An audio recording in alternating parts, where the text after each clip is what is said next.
Well, on this, the 469th day since the attack on the Capitol by a violent Trump mob, I read a tweet that stopped me in my Twitter tracks. And now it's the kind of tweet that I feel like I've read maybe hundreds of times since the attack on the Capitol.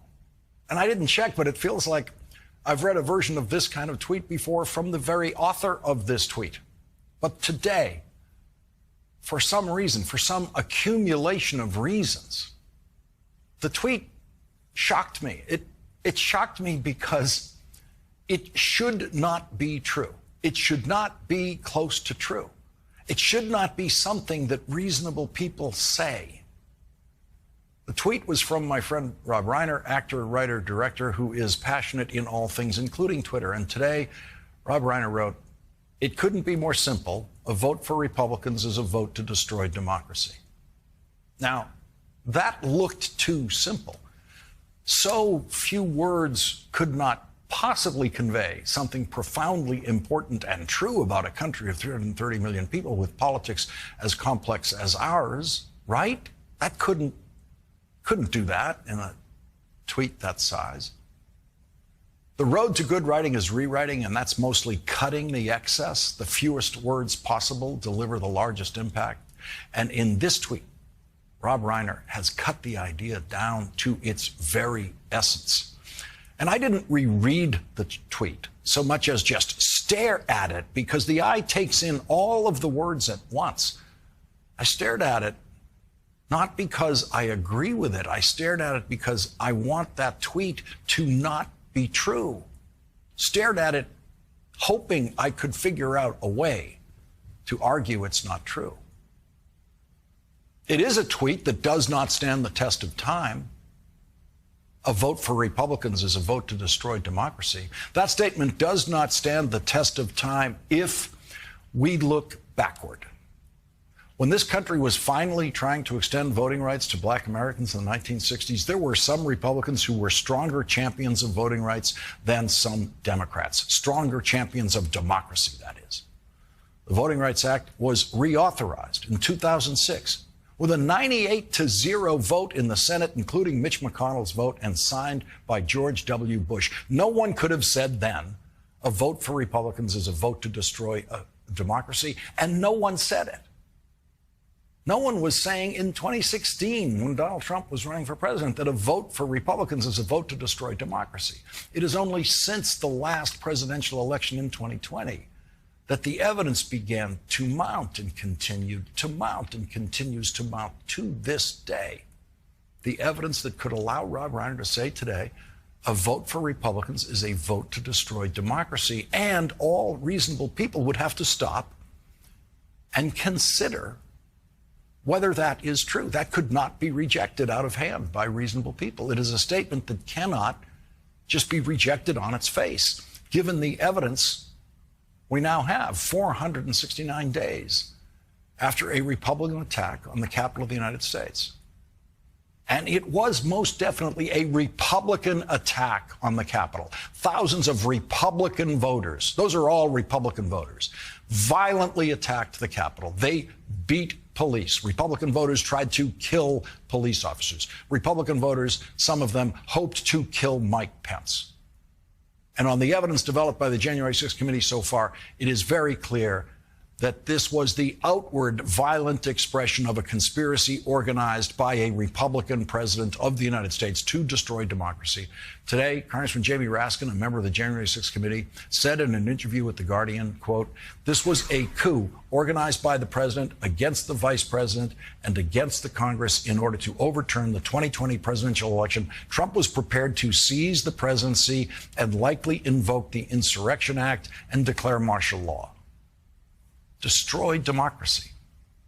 469 days ago, after a violent Republican mob attacked the Capitol as part of a criminal conspiracy to overturn the presidential election, 8 Republican senators, 139 Republican members of the House of Representatives still stood up in their chambers and did their part to overturn the presidential election and voted to do exactly that on January 6th.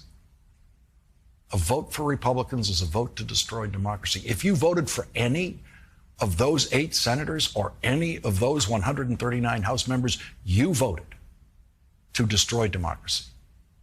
The reason democracy was not destroyed in the last presidential election is that Republican election officials refused to destroy it. Most famously, Georgia's Republican Secretary of State, Brad Raffensperger, who took a phone call from the President of the United States trying to get him to commit a crime, and he refused to commit the crime the President asked him to commit. All I want to do is this. I just want to find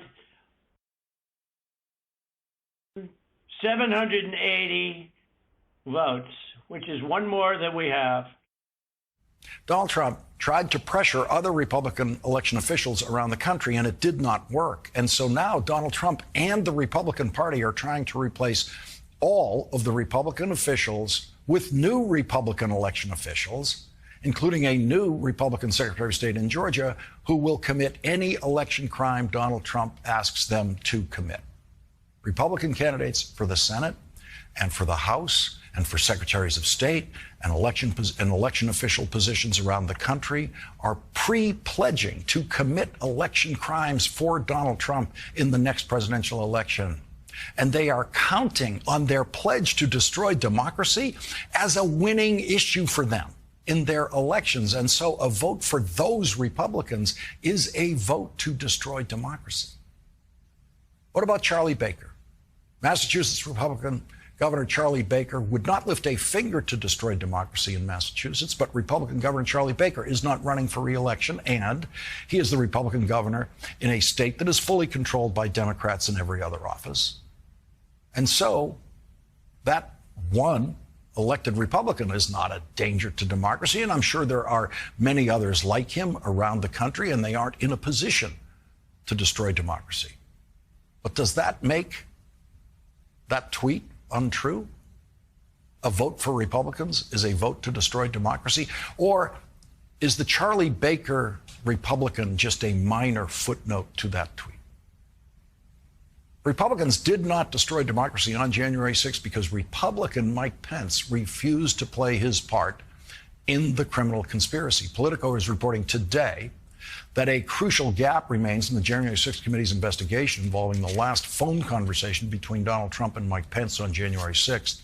Quote, Pence aides say the former vice president was in his residence when the call came in. He then left the room and was out of earshot for 15 to 20 minutes. Those aides told the select committee that Pence never disclosed to them the contents of the conversation. More importantly, Pence's aides say he never revealed how he replied to Trump's intense last-minute pressure. Even though Mike Pence has not testified to the January 6th committee, he may have testified to Bob Woodward and Robert Costa in their book Peril. Here is that phone call in quotation marks in the book. I'm heading to the Capitol soon, Pence told Trump. I told you I'd sleep on it. I'd take a look with my team. We'll hear objections and evidence, but when I go to the Capitol, I'll do my job. Mike, this is not right, Trump said, calling from the Oval Office. Mike, you can do this. I'm counting on you to do it. If you don't do it, I picked the wrong man 4 years ago. You're going to wimp out, Trump said. His anger was visible to others in the Oval Office. Mike Pence is a Republican. Mike Pence did not destroy democracy that day. So does Mike Pence disprove the statement, a vote for Republicans is a vote to destroy democracy? I invited comment on this today by retweeting Rob Reiner's tweet with this question: can any New York Times political reporter or anyone who claims neutrality explain why Rob's tweet is not true? And I did not get an answer. The New York Times has a new editor-in-chief taking over soon. And in a Washington Post article about that transition, former Times reporter Adam Davidson is quoted. Quote, Adam Davidson, who worked as an economics writer for the Times between 2011 and 2016, argued that the Times promoted a kind of both-sidism by prioritizing the appearance of neutrality over a dedication to the truth. I think it's been disastrous from a coverage standpoint and from an organizational standpoint, Davidson said. To get to the appearance of neutrality, you have to do violence to the truth. which is the opposite of what journalists should do. Here is the New York Times original mission statement, printed in its first edition in 1851. We shall be conservative in all cases where we think conservatism essential to the public good, and we shall be radical in everything which may seem to us to require radical treatment and radical reform. We do not believe that everything in society is either exactly right or exactly wrong. What is good, we desire to preserve and improve. What is evil, to exterminate or reform.